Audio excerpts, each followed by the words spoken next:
Bom dia.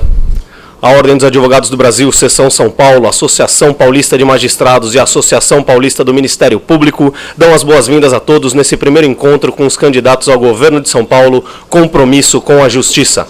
Trata-se de uma iniciativa inédita da Advocacia, Magistratura e Ministério Público, visando a apresentação de questões voltadas à Justiça Paulista com os candidatos ao governo estadual. Eu solicito a todos que, por favor, lembrem-se de manter seus celulares no modo silencioso. Nós convidamos para a mesa principal dos trabalhos, nosso anfitrião, Dr. Marcos da Costa, presidente da Ordem dos Advogados do Brasil, Seção São Paulo. Juiz Jaime Martins de Oliveira Neto, presidente da Associação Paulista de Magistrados. Dr. Felipe Locke Cavalcante, presidente da Associação Paulista do Ministério Público. Convidamos à mesa nosso primeiro candidato ao governo do Estado de São Paulo, Laércio Benco, do PHS.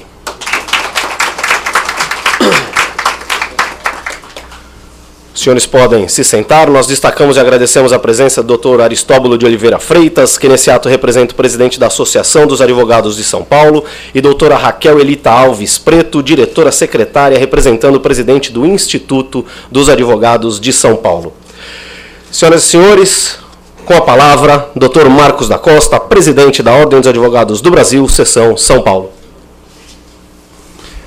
Bom dia a todos. Quero iniciar saudando os presidentes das associações co-irmãs que hoje somam todos nós esforços para esse momento especial, que é momento democrático, em permitir que os candidatos ao governo do Estado de São Paulo possam apresentar as suas ideias, as suas propostas, notadamente no que diz respeito à questão da justiça, fazendo com que o tema justiça seja um tema constante da pauta dos debates eleitorais. Quero cumprimentar, assim, nosso doutor Jaime, presidente da nossa APAMAGES, Associação Paulista de Magistrados, doutor Felipe, outro querido amigo, presidente da Associação Paulista do Ministério Público, doutor Aristóbulo Freitas, que nesse momento está representando o doutor Sérgio Rezental, presidente da Associação dos Advogados de São Paulo, a queridíssima amiga, a doutora Raquel. Hoje eu estou chegando de viagem, perdoe. Queridíssima amiga Raquel, representando nesse ato o nosso querido José Horácio, presidente do Instituto, mais do que centenário, Instituto dos Advogados de São Paulo. Quero também fazer um agradecimento, desde logo, àqueles que permitiram que esse evento fosse realizado, que são os representantes das entidades que organizaram esse evento, pela OAB, Dr. Luiz Flávio Borges Dúcio e o Dr. Aristóbulo Freitas, pela Associação Paulista do Ministério Público, o Dr. Marcelo Roveri e o Dr. Paulo Penteado Teixeira Júnior, pela APAMAGES, a doutora Viviane Nóbrega Maldonado e a doutora Eta Helena de Oliveira. Este é o primeiro evento que realizamos após a inauguração da nova sede da nossa OAB de São Paulo.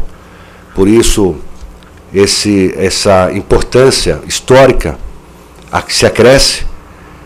O evento está sendo transmitido pela internet, tanto no site da Associação Paulista do Ministério Público, no site da APAMAGES, no site da OAB de São Paulo. Posteriormente, cada apresentação que está sendo gravada vai ser disponibilizada também por links que nós estaremos encaminhando os links a cada um, no caso da Ordem dos nossos inscritos, no caso da APAMAGES, da Associação do Ministério Público, a cada um dos seus associados, de forma que será, para as três entidades, amplamente divulgado, fazendo com que os nossos inscritos, os nossos associados todos possam conhecer as propostas e, com isso, colaborar na formação da opinião que será materializada no dia da eleição. Nós temos a honra de receber o primeiro candidato, as as inscrições foram feitas, abertas aos candidatos, e os horários foram sendo suprimidos na hora em que algum candidato fosse assumido o compromisso do horário. E, para nossa alegria, esse candidato é um advogado, aqui, portanto, da nossa casa. Dr. Laércio Benco Lopes, jovem, advogado, 41 anos, nasceu em São Paulo, formado pela Faculdade de Direito de Osasco, pós-graduação em Direito Tributário pelo Centro de Extensão Universitária. Em 2008, fundou a Associação Brasileira de Contribuintes. 2 anos depois, se filiou ao Partido Verde, foi secretário estadual na área jurídica, ingressou no PHS em 2011. Em 2012, concorreu a uma vaga na Câmara Municipal de São Paulo pelo partido e foi eleito para o primeiro mandato de vereador. Agradecendo a presença de todos e aqueles que estão nos assistindo, devolvo a palavra ao mestre de cerimônias. Senhoras e senhores, anunciamos a palavra do juiz Jaime Martins de Oliveira Neto, presidente da Associação Paulista de Magistrados. Muito obrigado. Eu também quero cumprimentar a todos, agradecer a presença. Quero parabenizar especialmente hoje o Dr. Marcos da Costa pela recepção que nos oferece, por essa nova Casa do Advogado Paulista, que está realmente espetacular. Eu tive a oportunidade de chegar um pouco mais cedo aqui hoje e conhecer as dependências e o trabalho desenvolvido pelo Dr. Marcos na concretização desse ideal da advocacia paulista. E muito orgulho, né? Porque o advogado e o profissional e a ordem dos advogados tem esse papel fundamental, tanto que é um dos temas aqui do nosso evento sobre o judiciário, sobre a justiça, sobre os advogados com os candidatos ao governo. Então, parabéns, doutor Marcos, pelo trabalho que o senhor realizou e por esta casa maravilhosa que hoje pode receber, como está recebendo, cada um dos candidatos ao governo do Estado de São Paulo. Eu quero também agradecer e saudar o meu amigo, presidente da Associação Paulista do Ministério Público, um homem que tem feito um trabalho extraordinário, que foi conselheiro também do CNJ e fez um trabalho extraordinário no CNJ, o doutor Felipe Locke. Então, por tudo que tem feito também em prol do Ministério Público, de sua carreira, né, e do aperfeiçoamento do Poder Judiciário, dessas instituições todas. Quero saudar o doutor Laércio Benco, advogado, jovem, né, jovem advogado e já com uma carreira aí tão brilhante, que hoje se apresenta candidato ao governo do Estado de São Paulo e aceitou o convite das instituições para trazer aqui o seu pensamento a respeito do que pensa e do que fará, caso eleito, para o governo do Estado de São Paulo. Então, minha saudação a todos e, mais uma vez, o meu muito obrigado, presidente, pela recepção, pela casa que nos oferece. Anunciamos a palavra do excelentíssimo doutor Felipe Locke Cavalcante, presidente da Associação Paulista do Ministério Público. Bom dia a todos. Em primeiro lugar, gostaria de agradecer ao Dr. Marcos da Costa, presidente da OAB Seção São Paulo, pela cessão desse espaço e, sobretudo, pela condução dos trabalhos. Nosso agradecimento especial ao Dr. Jaime de Oliveira, presidente da PAMAGES, que, juntamente conosco, está patrocinando este evento. Gostaria de agradecer também nas pessoas da doutora Raquel Preto e do doutor Aristóbulo a participação importantíssima do Instituto dos Advogados e da ASP. E gostaria de dizer tão somente que este evento, Compromisso para com a Justiça, é um dos eventos mais importantes, pois as 3 principais entidades do mundo jurídico, OAB, Magistratura e Ministério Público, estão congraçadas no objetivo comum de aprimorar os serviços judiciais à população paulista. E, para tanto, foram convidados todos os candidatos a governador e todos prontamente aceitaram a participação neste evento, com uma pauta previamente ajustada, podendo assumir, deste modo, compromissos importantes para com a Justiça, bem como anotar em suas agendas os problemas que afligem a população de São Paulo no mundo jurídico. Daí a importância desse evento e, mais do que isso, demonstra que cada vez mais magistratura, Ministério Público e advocacia estão unidos no objetivo comum de bem servir a população e a sociedade paulista. De modo que eu tenho certeza que, graças ao empenho do Marcos da Costa, do Jaime de Oliveira e ao nosso, a sociedade paulista pode se deparar hoje com um evento de alto nível. Muito obrigado a todos e gostaria de agradecer ao nosso primeiro palestrante, Dr. Laércio Benco, desejando-lhe, não só a ele, mas a todos, muita sorte nesse pleito. Nós informamos que cada candidato terá 20 minutos sem tolerância para falar sobre os seguintes assuntos: democratização do Poder Judiciário e do Ministério Público, eleições diretas, autonomia orçamentária, precatórios, litigiosidade do Poder Público, sistema carcerário e justiça estadual e pacto federativo. Aos 18 minutos, o candidato será avisado sobre seu tempo.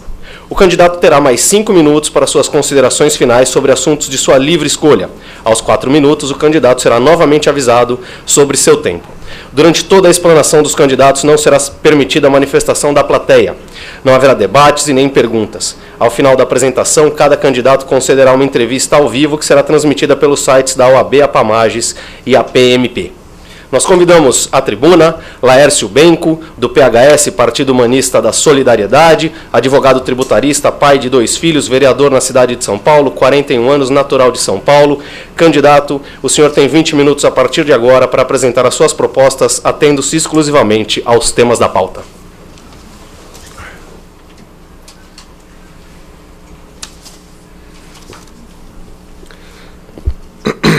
Um bom dia a todos.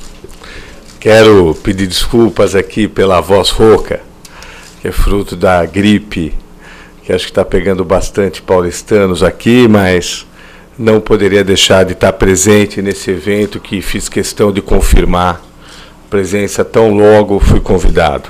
Quero parabenizar aqui a mesa, na pessoa do meu presidente, Marcos da Costa, presidente da OAB, a quem quero dedicar uma especial homenagem pela atitude de vanguarda da inauguração desta nova sede da Ordem dos Advogados do Brasil, seção de São Paulo, que demonstra a pujança da advocacia paulista. Essa pujança da advocacia paulista, esse orgulho da advocacia, recuperados na gestão do seu antecessor e agora solidificados em sua gestão. Porque, sem dúvida nenhuma, a advocacia do Estado de São Paulo, ela tem uma marca sólida, uma marca forte, e essa sede representa muito bem isso. Representa a modernidade, representa a força e representa também a seriedade e a sobriedade, de mostrar que a advocacia também tem seu compromisso social, porque, como conversávamos agora há pouco lá embaixo, o fato de termos a sede da OAB nesse local aqui no centro da cidade de São Paulo demonstra o compromisso com a revitalização do centro de São Paulo, tão abandonado ultimamente pelos poderes públicos, mas que a OAB faz sua parte em fincar o pé no centro de São Paulo e manter aqui e ajudar essa revitalização, modelo esse que deveria ser seguido por muitos órgãos públicos que infelizmente não o fazem.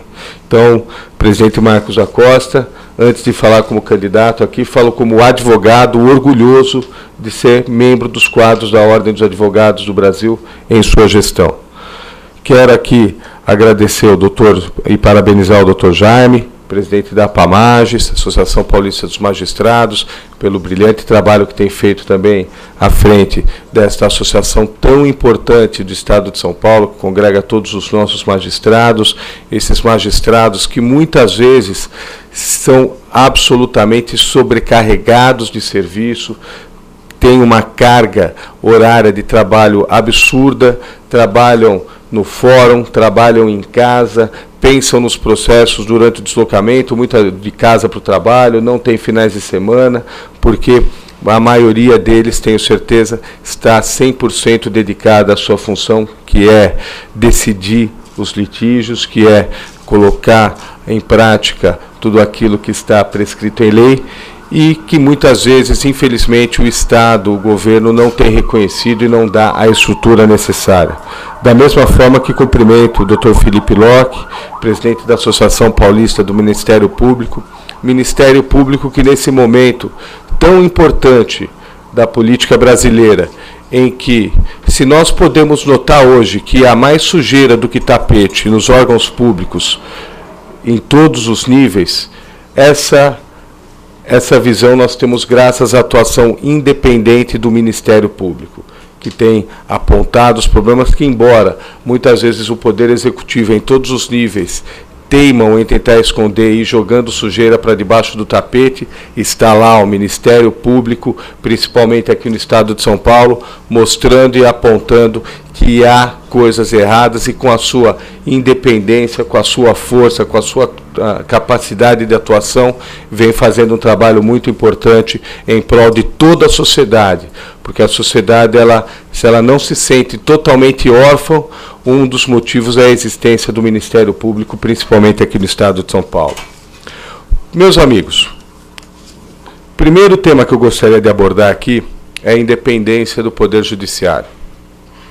Nós temos os artigos 2º da Constituição Federal, que prega a existência de 3 poderes: Poder Executivo, Legislativo e Judiciário, e prega principalmente a independência entre esses 3 poderes. Esse artigo foi recepcionado e foi replicado na Constituição do Estado de São Paulo, no seu artigo 5º, que também reitera a independência entre os 3 poderes: Executivo, Legislativo e Judiciário. Agora, infelizmente, nós temos ainda uma herança, como nós somos um país muito novo, enquanto o Brasil tem 500 anos, e desses 500 anos, durante os primeiros 150 anos era apenas uma colônia distante, depois viramos a sede do Império Português, e temos aí algumas incipientes instituições democráticas há pouco mais de um século, nós temos ainda o ranço de quem cuida do Poder Executivo, quem está à frente do Poder Executivo, querer ainda ter aquele ranço do Império do Poder Moderador, que era na época do Império, tínhamos o 4º poder, que era o Poder Moderador. E, infelizmente, nós não podemos falar hoje, na minha opinião, na plenitude de independência do Poder do Judiciário. Nós podemos sim falar que os nossos magistrados são independentes. Nós podemos sim falar que os nossos magistrados, em sua absoluta maioria, são pessoas do bem, preocupados com a causa pública, preocupados em cumprir o seu mistério com a melhor desenvoltura e rapidez possível.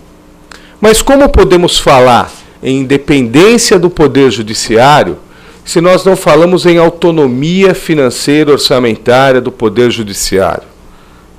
Eu fico escandalizado todas as vezes que em meu escritório, e quero deixar aqui, abrir um parênteses, deixar claro e registrado, sou vereador na capital de São Paulo, mas antes de mais nada, sou advogado.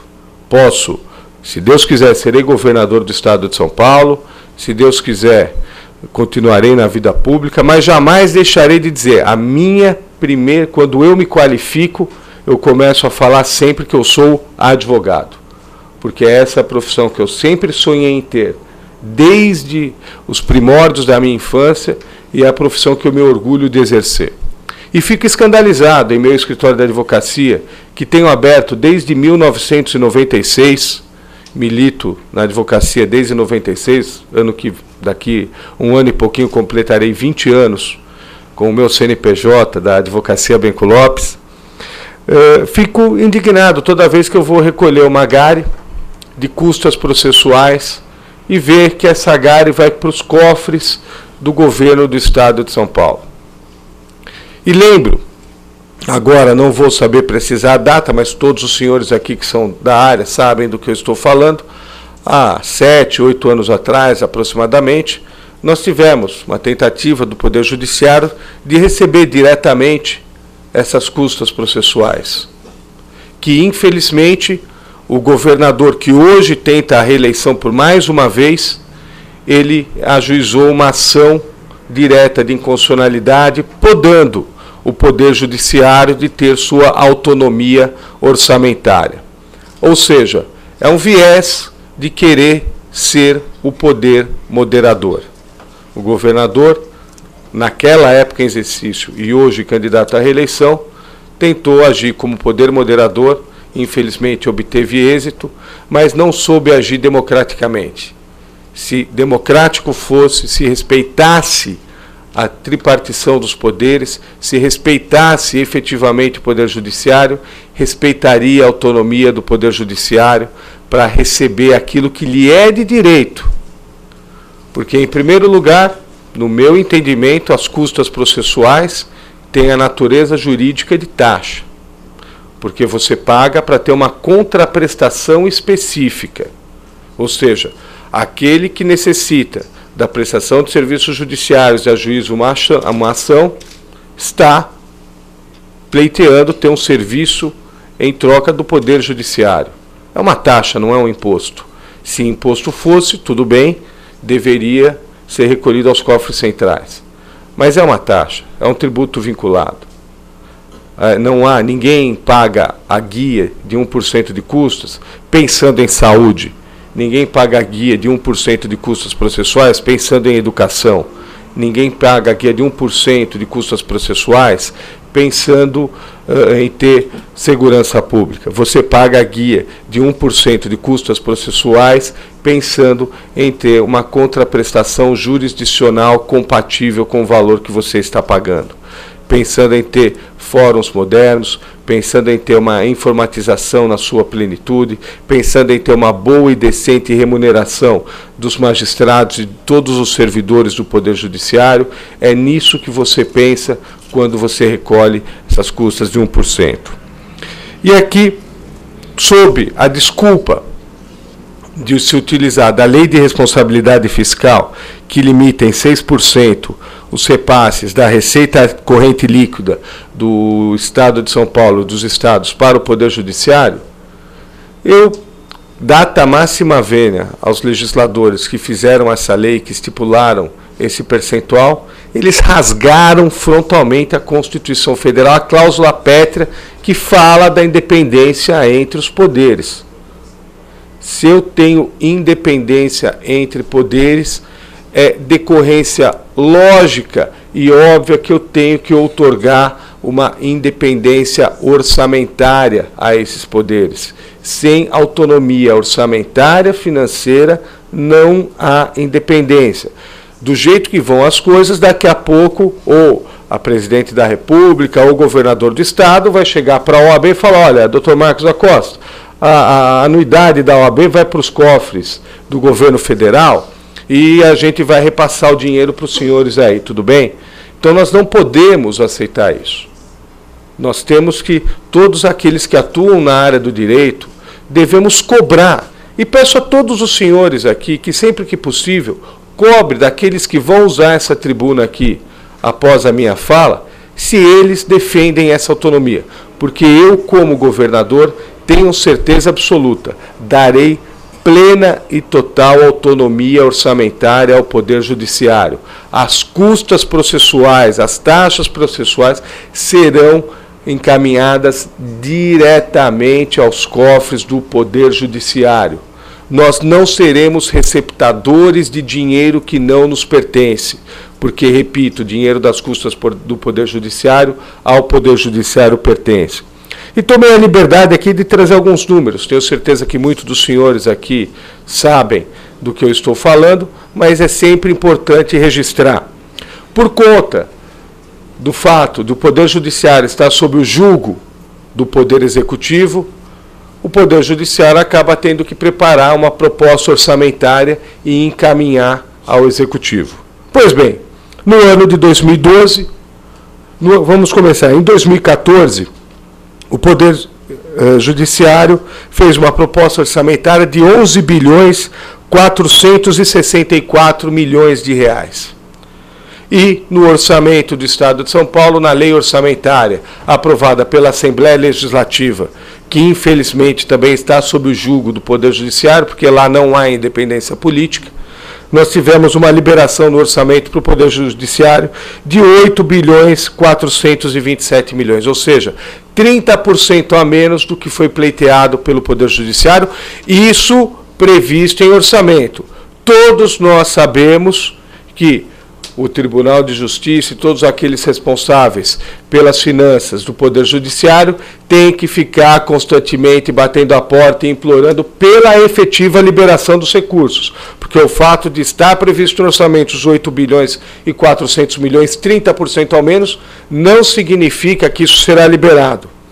Em 2013, foram 9 bilhões 595 milhões de orçamento apresentado pelo Tribunal de Justiça ao governo do Estado de São Paulo, que por sua vez liberou apenas 7 bilhões 637 milhões. Agora o exemplo gritante está em 2012, porque em 2012 estava longe de período eleitoral, estava numa outra situação, então o Poder Judiciário pediu 13 bilhões 261 milhões, de forma fundamentada, de forma correta, e o governo do Estado de São Paulo liberou, teve a pachorra de desrespeitar, dar um tapa na cara do Poder Judiciário do Estado de São Paulo, liberando apenas a metade do valor, 6 bilhões 875 milhões. Isso é desrespeito, isso é querer colocar tutela, isso é querer colocar cabresto sobre o Poder Judiciário. E nós que pretendemos viver em uma sociedade livre e democrática, temos que garantir, repito, e não tenho medo de ser cansativo nessas frases, de garantir a independência dos poderes, que é uma cláusula pétrea da nossa Constituição. Agora essa cláusula pétrea sofre golpes de marretadas violentas ao ter cerceada a sua autonomia orçamentária.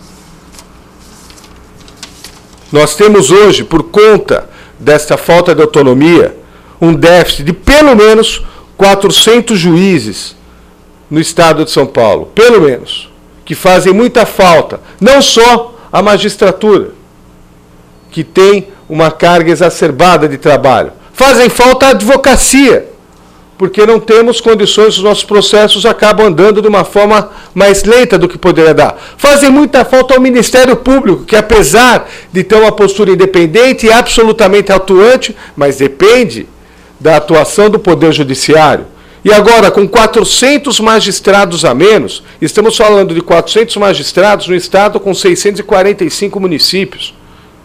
Com 400 magistrados a menos, nós temos uma situação muito perigosa, muito lenta, que denota a lentidão, que acaba acarretando a lentidão dos processos, a lentidão dos trâmites processuais, o que prejudica a toda a sociedade, menos ao principal cliente do Poder Judiciário, que é o próprio Poder Executivo, que para eles, vamos falar sobre esse assunto um pouco mais adiante, interessa que as coisas demorem, porque vai ficando precatório na fila, vai demorando as ações a serem tramitando, então é um jogo, parece que nesse assunto o atual governo do Estado de São Paulo, que está lá sentado há 20 anos no poder, tal qual o imperador, age como se fosse o poder moderador, não como o poder executivo, parece que leu Maquiavel de cabo a rabo para como agir em relação ao Poder Judiciário.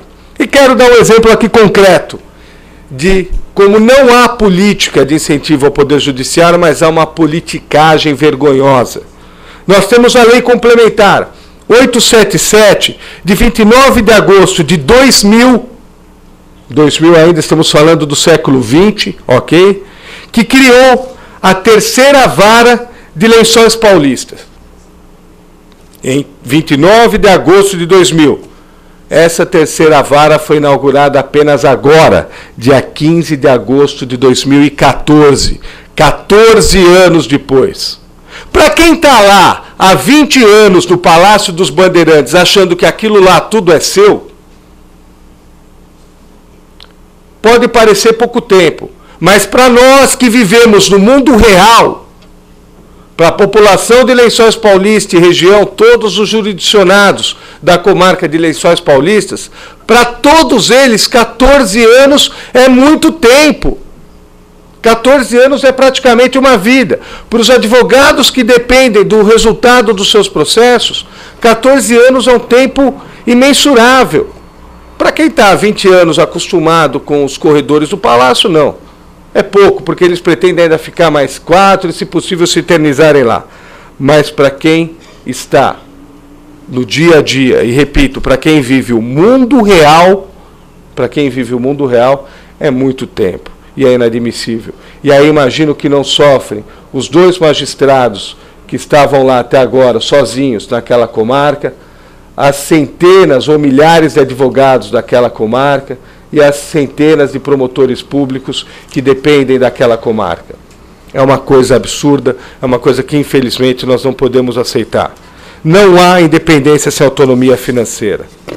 Eu quero aqui registrar, já que infelizmente o nosso tempo está chegando ao final, eu quero registrar também minha posição. Sou radicalmente favorável a eleições diretas para presidente do Tribunal de Justiça.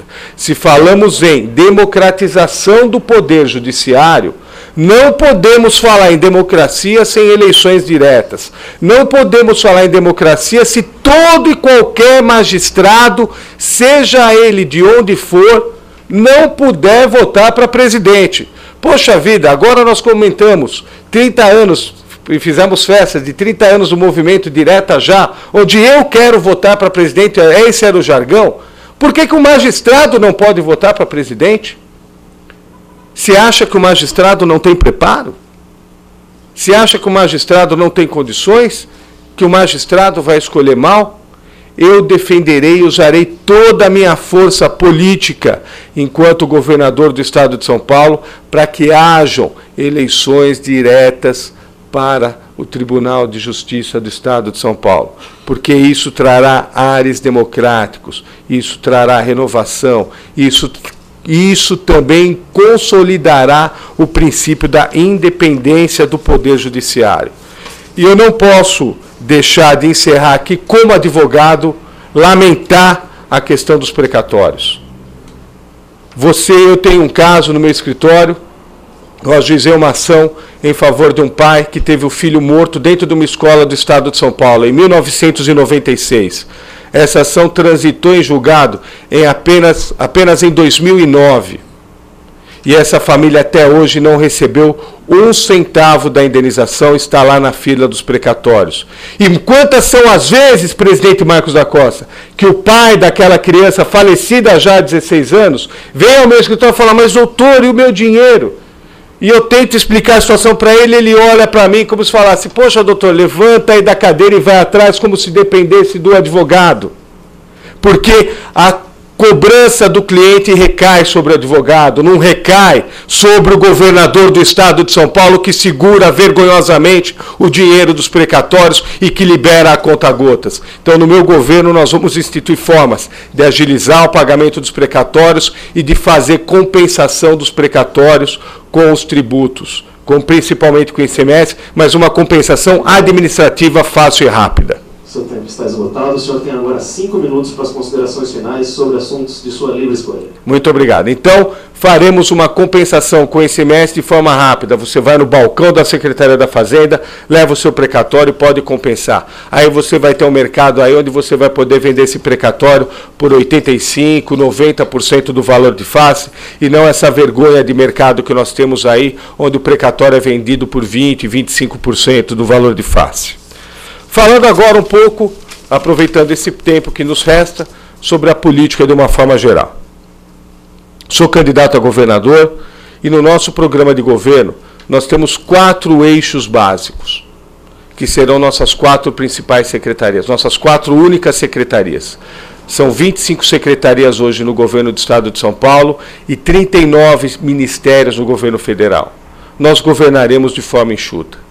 Nós teremos apenas a Secretaria de Gestão Pública, sobre a qual ficarão Secretaria da Casa Civil, Secretaria das Finanças, Secretaria da Justiça. Nós teremos a Secretaria da Segurança Pública, onde ficará toda a questão que envolve a segurança pública, a Polícia Militar, a Polícia Civil, a própria atual Secretaria de Segurança Pública. Nós teremos a Secretaria de Desenvolvimento Sustentável, onde ficarão as secretarias de obras, as secretarias de transportes, todas as secretarias que falem direto e indiretamente de obra, crescimento, como a Secretaria de Trabalho e de Emprego, Porque terão que ter a conotação do desenvolvimento, sim, mas de forma sustentável, porque temos que investir na economia criativa, temos que investir. Hoje, esse produto chamado telefone, se você vai na Europa, isso daqui é indispensável. Um veículo é dispensável. Nós temos hoje o Google faturando bilhões, enquanto empresas automobilísticas perdem concordata. Nós temos que entrar efetivamente no século XXI. E os nossos principais partidos políticos ainda pensam com a cabeça do século XX. E a quarta secretaria será a Secretaria de Qualidade de Vida, onde ficarão Secretaria da Educação, Secretaria da Saúde, Secretaria de Esportes e Lazer e Secretarias correlatas. Com isso, enxugaremos milhares e milhares de cargos em comissão. Com isso, enxugaremos dezenas de milhares de atos burocráticos absolutamente desnecessários que de nada servem para o bem-estar da população. E com isso, daremos um foco claro à nossa gestão, que é valorizar o ser humano, que foi transformado de nada para consumidor no governo Fernando Henrique, que trouxe a estabilidade econômica, no governo Lula, que fez uma melhor distribuição de renda entre as pessoas. A vida das pessoas melhorou da porta de casa para dentro e todos viraram consumidores. Nós vamos transformar esses consumidores agora em cidadãos. Vamos trazer qualidade de vida e melhorar a vida da porta de casa para fora, com transporte público de qualidade, com a economia criativa, com empregos de alta tecnologia, ensinando o nosso jovem a se qualificar. Eu não posso admitir tomar aquele cafezinho, fazer até propaganda aqui, presidente, o Nespresso, que eu adoro, que é importado da Alemanha. E na Alemanha não tem um pé de café. Nós exportamos o nosso café para importar um potezinho de café. É um absurdo isso. Isso é falta de comprometimento com o país. Nós não vamos permitir isso. E quero pedir para os senhores, nesses últimos instantes da minha fala, que meditem e que reflitam. Nunca tivemos uma oportunidade tão grande de uma efetiva renovação. Nunca. Infelizmente, por um fato trágico, perdi meu amigo Eduardo Campos, a quem foi o primeiro partido que se aliou, o PHS foi o primeiro partido que declarou apoio à candidatura de Eduardo Campos quando ele se lançou candidato a presidente da República. Em 2010 já estive com Marina Silva. E agora estamos novamente, pelo destino, assim quis, novamente com Marina Silva. Então temos a chance de mudar o nosso país. Temos a chance de acabar com a polarização PT-PSDB que divide o país. E Marina Silva é o amálgama que vai unir o país, trazendo para a administração pública o que tem de bom dentro do PT, o que tem de bom dentro do PSDB, o que tem de melhor dentro de todos os partidos políticos, para que não continuemos a administrar o país de uma forma rachada, para que administremos o país de uma forma unida, de uma forma com um único pensamento, o bem-estar da população. Por isso que eu peço para vocês o voto para minha amiga querida Marina Silva para a presidência da República e peço o apoio de vocês para esse candidato, que é o único candidato também que está no governo do Estado de São Paulo, ao lado de Marina Silva. Presidente Marcos da Costa, orgulhoso em ser advogado, me despeço aqui, parabéns pela sede, muito obrigado a todos.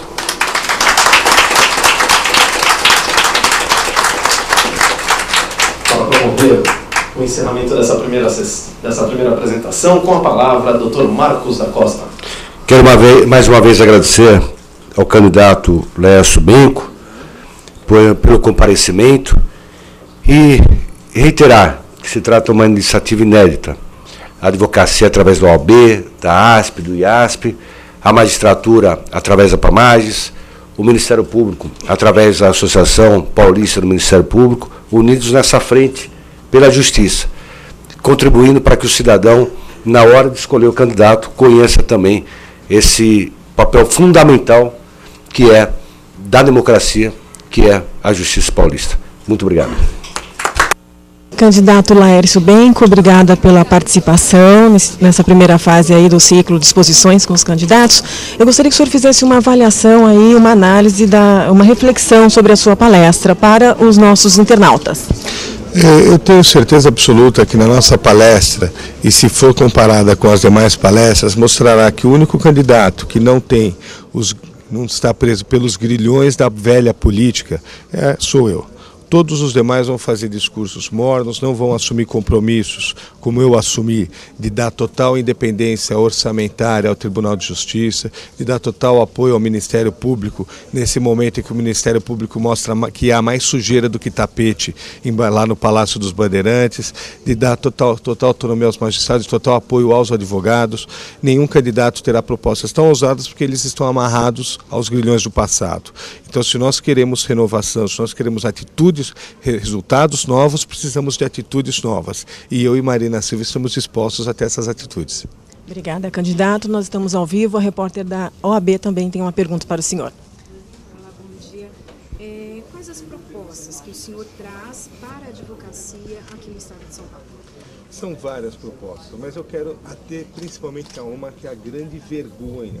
Nós precisamos de muitas coisas. Se nós, por exemplo, trouxermos a autonomia orçamentária para o Poder Judiciário, a qualidade que os advogados terão dentro do Poder Judiciário subirá muito.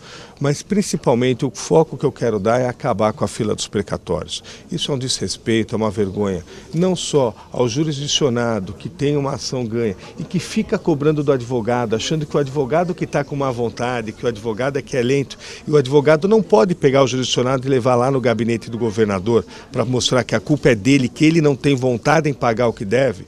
Então nós vamos injetar mais dinheiro para o pagamento dos precatórios, mas principalmente permitir a compensação de tributos vencidos com precatórios de forma totalmente desburocratizada, como funciona hoje em alguns estados. Você tem um precatório, você vai lá no gabinete, no guichê da Secretaria da Fazenda, protocola um pedido e tem o seu tributo compensado, podendo ceder, transferir sem nenhuma burocracia. Porque o que se precisa é pagar o que deve. E o maior devedor chama governo do estado de São Paulo, que é ocupado pela mesma pessoa há 20 anos.